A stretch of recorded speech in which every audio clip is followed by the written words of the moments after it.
So I'm going to show you how to link your Stripe database to your Supabase database. Now the reason why I'm making this is because there's not a lot of videos on YouTube talking about this, and the few videos that do talk about this, they miss out one important step, and that is the subscription renewal. Because the subscription renewal is actually slightly different from when you purchase a subscription. And it actually took me about 5 days to figure this out, because I tried a bunch of different solutions. Like I even tried to use the Stripe wrapper, which is the integration that Supabase has, and that wasn't working. I tried to rewrite my code, I tried a bunch of stuff, but nothing was working, and I almost gave up, but eventually I figured it out. Like even AI, I tried to use AI, they couldn't suggest a solution that was actually working, but yeah, I figured it out, and so in this video I'm going to show you it. I'm going to show you to do subscription purchase, renewal, and deletion. Now, I'm also going to be using Next.js, so a lot of the videos, most of them, they talk about integrating Stripe into other platforms like Lovable or Bolt. Like, no, this is going to be Next.js. And so yeah, another thing is that this is going to be mostly me explaining the process, so it's not necessarily a coding video. I'm going to show you like line by line how to write the code. I'm going to explain the process so you can implement this on your own. Well, first let's start by explaining the process. Like, what are we doing? Now, typically when you're building an app, you need a database which has information about the user. In this case, we're going to be using Supabase. Now, when that user makes a purchase, like he signs up for a subscription, you need a way to let your database know that that specific user just made a purchase. Now, to do that, we're going to be using something called a webhook. Now, when a user makes a purchase, Stripe sends out these webhooks, which are essentially signals, right? And these signals basically, it lets your database know that, hey, this user just made a purchase. They just purchased a subscription, or they just renewed their subscription, or they just deleted a subscription or something, right? In Supabase, we're going to have a edge function. This edge function, it receives this signal from Stripe, and then it'll be like, okay, this user just made a purchase. Now let's update our database accordingly. So that's basically how the process works. Now the issue in this process is how do you know what user made a purchase? Like, how do you link the user in the Supabase database to a purchase in Stripe? And that's where the real issue is. Now, to solve this issue, you're going to need something called metadata. And basically, you can store whatever information you want into this metadata. But in our case, we're going to be storing two things: the user ID and the name of the plan, right? Because in our case, like typically in subscriptions, you have different plans, right? So you can have like basic, pro, premium, whatever, right? So in our case, we're going to be using two plans, which is basic and premium, right? So you want to store like the name of the plan. So if the user purchases like basic plan, you store like basic in the metadata, so you know that, okay, this user just purchased the basic plan. Or if it's the premium plan, then do the same thing, right? Now this is subjective because it depends on your app and what you're doing and your usage, right? Because if you have like 3 different plans, right, you'd have like basic, pro, premium, right? So it all depends on the type of app you're building and your different type of plans that you have. But in this case, and for this example, we're going to use in 2 tiers, which is the basic and premium. Now let's go over some code. Now first, let's start with the front end. Now the way I set this up is that you have 2 buttons, one for the basic plan and one for the premium plan. Now when the user clicks the button for the basic plan, you're going to run this function right here and pass the word basic to it. When the user clicks the button for the premium plan, you're going to run this function right here and pass the word premium to it. Now the function is up here, right here. Now before you get to the function, you want to get the user ID, which you're going to pass into the metadata. So to do that, you want to call Supabase by using the Supabase client. So I have a client over here. So this code right here, which I stored in my lib file, which is Supabase client, right? Basically, you want to create a Supabase client by passing the URL and the key into it, the anonymous key. And you want to import this right here, import it. And then whenever you want to get information from Supabase, like in this case, you want to get like the current user, you just basically do supabase.auth.getUser, and this will return information about the current user, such as the user ID, which in this case we're going to extract and store it in a variable. Now in this case I'm using a use state, but I think you can use other variables like just a regular variable. But yeah, in this case I use a use state. But basically you want to store the user ID into a variable, right? And you can ignore all of this. Now this is the function, right? Now this function it accepts two words, basic and premium, because those are the names of our plans. Now right here we have some error checking, and you can just ignore this. Now right here we do like your fetch, where we basically call our route file. Now let's say the user click the button for the basic plan. We're going to pass the word basic into this function. Now notice that over here, so we have our route files, so we have the checkout basic and the checkout premium, right? So let's say the user clicks the button for the basic plan. We're going to pass the word basic into this function. Then you're going to have checkout basic, and this, as you can see, it points to our file, which is checkout basic right here. Now if the user clicks the button for premium, then we're going to pass the word premium and you get checkout premium, which points to this file. So yeah, that's how this works. Then you have post, content type, and then you pass the user ID into the JSON file as a request. Now you have your basic file. Now first of all, there's multiple ways you can do this. If you want to, you can actually combine your basic and your premium file into one, but I chose to do it the easiest way, which is to just create two separate files. So for this file, we're going to do like the checkout for the basic plan. First, we're going to import next response. Then we're going to import our Stripe client, which I created in a separate file over here. Also in my lib. So in my lib file, I created a Stripe client. I think you also need to install Stripe in the command prompt. So you do like npm Stripe, and that should install Stripe. And then you want to import Stripe from Stripe. This is just some error checking. Then you want to create a variable, and you pass your Stripe API key in here. My key is stored in my environment file. Yeah, so once you do that, you want to import Stripe from your Stripe file, which is in the lib folder, or wherever you stored it. Mine is in the lib folder. Now we have a post function, which it receives the file that is sent from the front end, and then you want to extract the user ID from that file. Then we have some error checking. Now you want to create a Stripe checkout session, right? And the mode is subscription, because we're selling the user a subscription. You have card, and now you have the price ID. Now at first I thought we were going to use the price the product ID, but it turns out that for this you're going to use the price ID. So whenever you create a product, you're going to get a bunch of different IDs, and one of them is a price ID.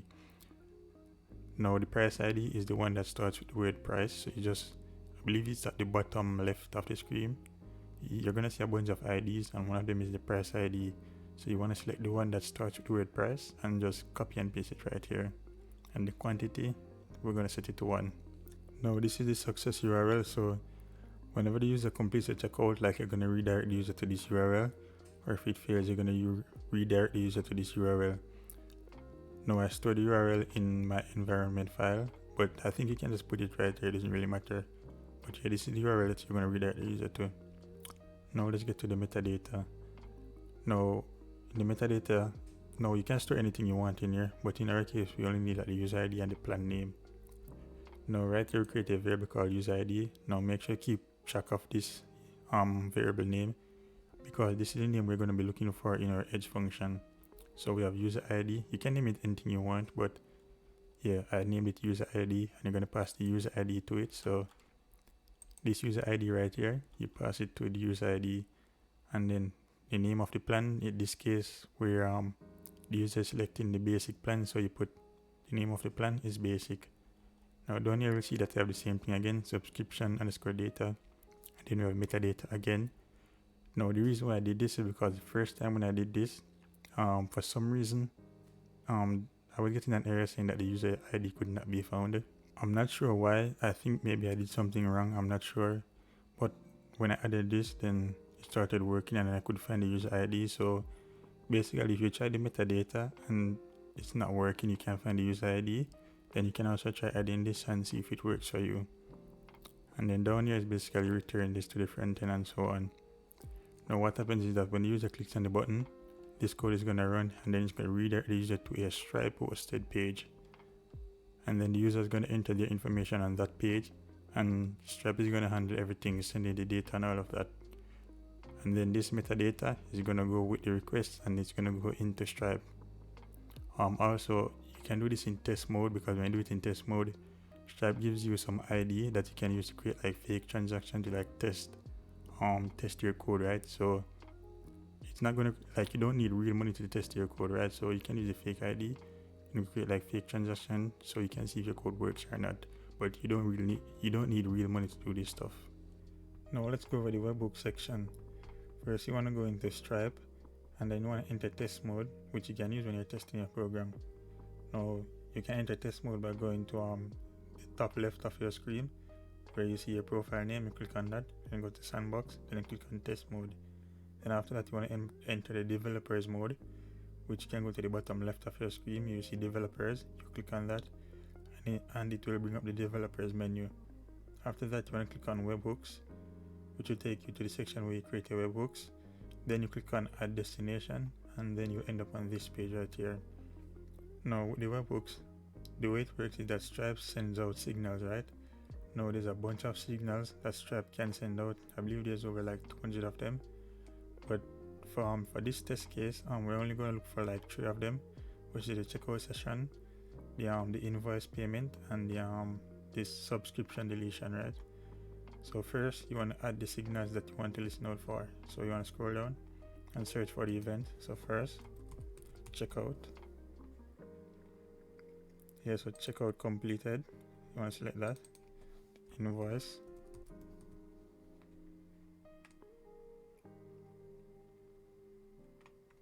Invoice payment succeeded. Select this one. And then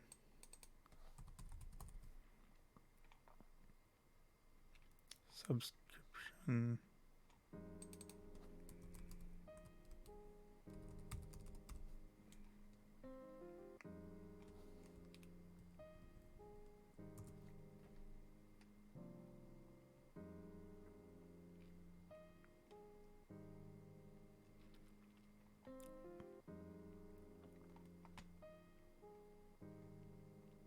Okay, this one's customer subscription deleted. So this is gonna be sent out when the customer cancels their subscription. After that, you want to select continue, and you want to select webhook endpoint. Right here, you're gonna put the endpoint URL. Now, when you create a edge function in Supabase, they're gonna give you a URL that links to that edge function, and you're gonna copy that URL and paste it right here. Now, since you haven't created the edge function yet, then we don't have the URL. So typically the way you would do this is to create edge function first, and then you get the URL, and then you create the webhook on Stripe. So yeah, we're gonna create the edge function later, but for now, I want to explain like the edge function and like the JSON file and stuff, so you can understand what we're doing in the edge function. Okay, so now you want to go click on the events tab, and this is where you see all the events that happened in Stripe and all the events that Stripe sends out. Now there's a bunch of different events, as you can see, but we only want to focus on a few of them. Now the first one I'm going to be focusing on is the checkout session completed. Now when the signal is sent out, when this webhook is sent out, it is sent out with a JSON file which contains a bunch of data, as you can see right over here. Now most of this you don't really need to worry about, but the 2 things you need to look for is the metadata and the subscription ID. So first one, you want to scroll down to see the metadata. Yeah, so right here, as you can see, metadata, plan name, and user ID. So basically you want to check right here to make sure that you implemented your code correctly. So if for some reason, like you create the edge function and you're seeing that you're not having a user ID or plan name, then you can check your code right here or the JSON file right here to see if you actually see the data. So if you don't see the data, then that right here tells you that something in your code is wrong and Stripe isn't receiving the metadata that you're sending. The next thing you want is the subscription ID, which right here, subscription. This is the ID, so we're gonna need this when you're going to delete the customer subscription. So yeah, subscription and metadata, keep track of those. Now let's go to the annoying one. Invoice payment succeeded.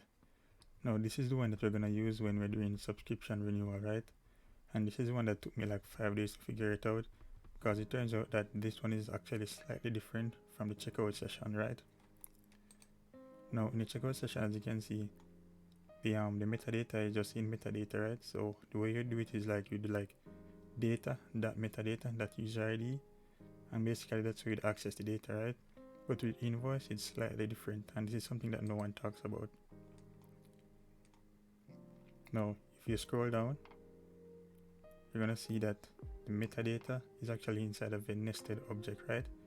So basically, if you were to do like data.metadata, you're gonna get an error because the metadata is not inside data, right? Instead, it's inside data that lines that data that zero, that zero, that metadata, right? That's how you get access to the metadata in the invoice. Now, when I did it the first time, I thought it was the same as a checkout session, so I did like data.metadata, and because of that, I was getting an error because the metadata was not directly inside data. It's inside lines, data, zero, and then metadata. That's how you get access to it. Now, if you also add the next code, the subscription details, you can also find the metadata right here. We do parent, that subscription details, that metadata, right? So basically, it's in two places, right? Which is slightly different from checkout, because in checkout, it's just in data, that metadata, right? It's just right here. But with invoice, it's actually nested, right? So if you don't realize this or you don't know this, then you're going to get an error where you can't find the user ID and you're going to get confused and wonder what's going on when the metadata is actually nested inside another piece of data. Now for subscription deletion, it's actually similar to checkout completed. So now for subscription cancellation, it's basically the same as the checkout session where it's inside metadata. Yes, so right here metadata. So checkout and deletion is the same thing, but for invoice it's slightly different. Okay, now let's go over the edge function. Now you can also put your edge function in the app file itself, but in my case I put it in Supabase because, why not? Like, I feel like it makes more sense since the edge function, it's modifying the database, so it just makes more sense to put it on Supabase itself. First you want to make sure you add your secret keys, like your API keys and stuff. So you can put it in the secret section, very easy. Just give it a name and then add the key value and just save it, and that's it. Now let's go over the code. First you want to import Stripe to create the Stripe client. Now first you want to use like this import statement right here. Reason being is that if you do like import Stripe from Stripe, that's not gonna work. I tried to do that and I was getting an error. So you have to use like this right here, which is like npm Stripe at, and put like the name, the version of Stripe, and then you want to do the same thing Supabase. So import create client, npm Supabase, and just use this to import Supabase. After that, you want to import your secret key. So there's going to be like a secret key for the webhook. So when you create the webhook, they give you a secret key and you just want to store it, and then you retrieve it by doing that env.get, and this is the name of the key that you gave it, right? So whatever name you gave the key when you were saving it, then this is it right here. And the same thing for Supabase, URL and the public key. Now one thing I should mention is that with the Supabase, you cannot, like the name of the key, it cannot start with Supabase, because Supabase is a reserved keyword. So if you try to start the name of a verb with Supabase, then you might get an error. So yeah, you can't start it with Supabase. You can start it with something else, like anything you want. Doesn't really matter, but if it starts with Supabase, then you might get an error. Now down here is just some error checking. Right here you create the Stripe client, then you create, then you create the Supabase client. Right here we have some functions, but I'll get back to this later. Now right here is where you receive the data. So when the webhook comes in, this is where you receive it and then get the data. Right here is basically some verification, and you extract the data and stuff like that. Now one thing I should mention is that you want to go to the details section and make sure you disable JWT. Now based off my understanding, JWT is basically required if you're going to use your edge function to make changes to Stripe, right? So in that case, you're going to need JWT, which is some kind of verification. But in our case, since we're not going to make any changes to Stripe, instead we're going to be receiving signal from Stripe, then we don't need JWT.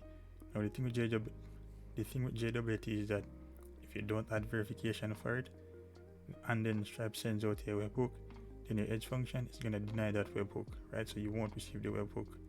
So yeah, if you have that issue, then make sure you disable JWT, or else if you have JWT enabled and you don't have the verification, then you're gonna get an error, right? Now the next thing, getting some more verification and extracting data. Right, you have a switch statement. Basically same as if else, right? Basically we check the event that comes in. So if it's the checkout session, or if the invoice or the customer deleted, right? And so based off each event, we run these functions, which I'm going to explain later. But if it's checkout, we run this function.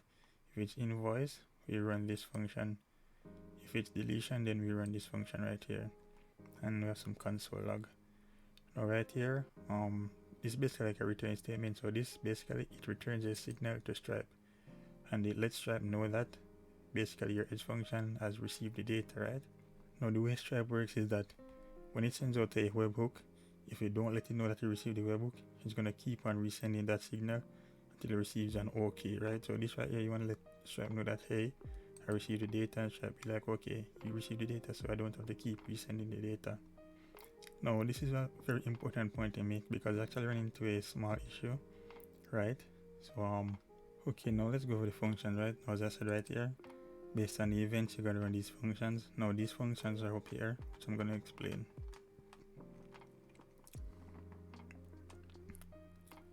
Now the first function is right here. This is where we handle the checkout session, right? Now remember, as I said, so when Stripe sends a signal, it's going to send out this giant file with a bunch of data, right? You're going to pass that file into this function right here, and in this case we named it session, right? You can name this whatever you want, but I named it session.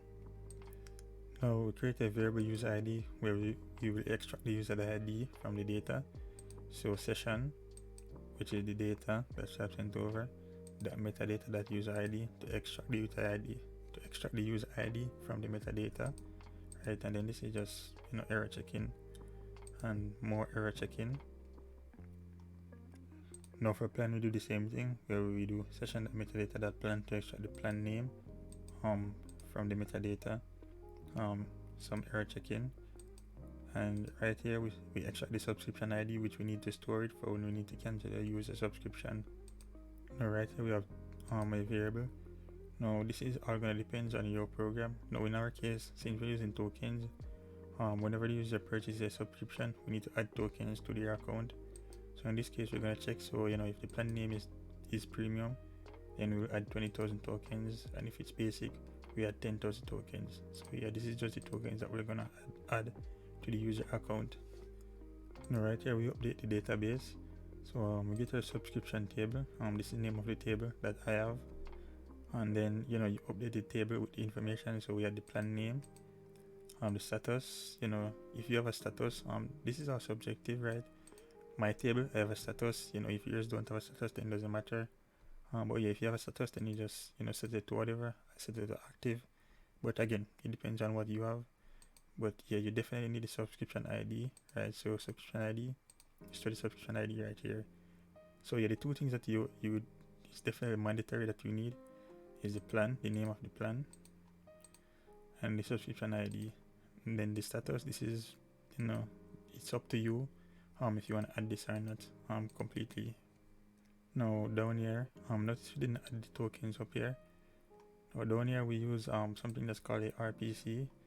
Now honestly, I'm not really sure how this works, but based on my understanding, it's basically if there's a bunch of updates going on, you want to be able to handle the concurrency. So to do that, you basically use like a RPC function to handle concurrency update and stuff like that. And so this is a function to use to do it. Again, I'm not really sure how this works. AI is the one who wrote this stuff, but so you just do this, and then you add the tokens and stuff.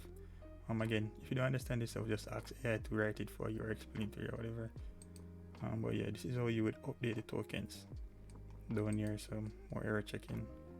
Now we're gonna do the subscription renewal, right? So we're gonna pass the data in here, and first we're gonna extract the user ID. Now, as I explained before in the webhook section, in the checkout section, we were able to do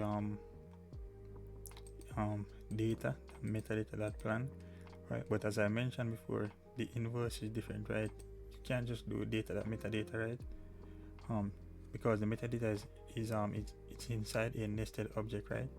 So you have to do like invoice, that parent, that subscription detail, that metadata, that user ID, right? So remember I showed you over here. Where is it? Yes, right here, right? So parent, subscription details, metadata, user ID, and plan name, right? And you can also get it from up here. You can also get it from lines. This one also works too, right? So whichever one you want to use doesn't really matter. But yeah, this is how you get the user ID. You have to get it from the nested object. And for the plan, do the same thing: parent, subscription details, metadata, that plan. And then right here, some error checking, more error checking, some more checking. Yeah, and then basically it's basically from here on, it's basically the same as the checkout session, where you check if it's a premium you add 20,000, if it's the basic you add 10,000, and yeah, it's basically the same thing as the checkout session. The only difference is that now, since you're renewing the subscription, the only thing you really need to do is add the tokens, which we use the same RPC function that we used in the checkout session. It's the same thing right here. So everything is the same. The only main difference is really how you extract the data, right? But yeah, everything else is basically the same as up here. Now for the last one is the subscription deletion. It's probably the simplest one, so yeah, you get the data, you extract the user ID from the metadata. As I said before, the subscription deletion it's basically the same as the checkout session, where the metadata is just inside the data, so you don't have to worry about the nested object or anything like that, right? So you get the user ID, some error checking, and then you basically just update your table. Very simple. So you change the plan name, so they cancel their subscription. So if they had the basic plan, you just in the plan name you just change it and be like, hey, the user cancelled, or they you switch them back to the free plan or something, right? So you just update the database, and that's it. And basically that's it for the edge function. So now we're gonna do subscription deletion, which is very simple. Yeah, so you're gonna have a button with your function. So when you user click cancel subscription, then you run your function up here. Same at the checkout, where you get the user ID. Now in this case I did slightly different. So instead of getting user ID, I did some authentication, so you get like a token, right? Which I probably should have done in the checkout section. I probably should have done this in the checkout section, but yeah, you can get user ID, or you can do like authentication, just to make sure that the user is actually real and somebody's not like trying to hack your program or whatever, right? So in this case, is that the authentication, where you get like the session instead of the user ID, and you get like a token, right? And then you pass the token into your route file, right? Then over to your route file, you receive the token, and then you call Supabase to check if the token is valid, right? So yeah, you receive the token right here, then you call Supabase to check if the token is valid or not, and then if the token is valid, Supabase basically return like the user ID and stuff like that, and yeah, you get the user ID and store it in a variable. So yeah, now you have the user ID. Next thing you want to do is get the subscription ID, which I told you to store earlier in your table. So you call Supabase to get the subscription ID from the subscription table, right? Return the subscription ID. Yeah, and you store it in data, and then you want to extract the subscription ID, then store it in a variable, and then from there it's very simple. You just call this code right here, which is stripe.subscription.cancel, and you pass the subscription ID into the function, and that's literally it. You're done. The subscription is cancelled. Yeah, and then you can just return a message to your front end saying that yes, the cancel was confirmed or whatever, and error checking. Yeah, and that's basically it.